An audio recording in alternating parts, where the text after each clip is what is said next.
حدیث قدسی ہے کہ جب میں اپنے کسی بندے کے بدن یا اس کے مال یا اس کی اولاد کی طرف کوئی سختی بھیجوں پھر وہ صبر جمیل کے ساتھ اس کا استقبال کرے تو قیامت کے دن مجھے اس سے حیا آئے گی کہ میں اس کے لیے میزان قائم کروں یا اس کا نامہ اعمال کھولوں۔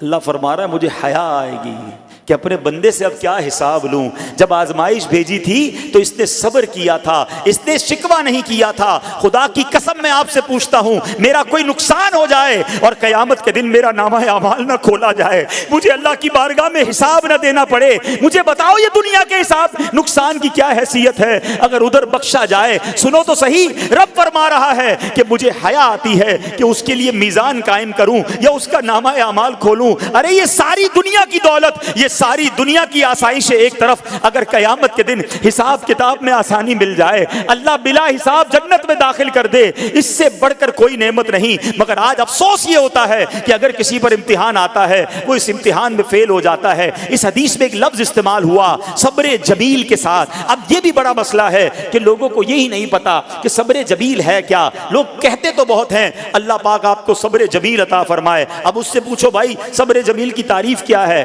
تو پھر تعریف نہیں پتا ہوتی۔ یہ کسی جمیل بھائی کا صبر نہیں ہے کہ جس کو صبر جمیل کہا جاتا ہے۔ صبر جمیل کی تعریف سمجھو۔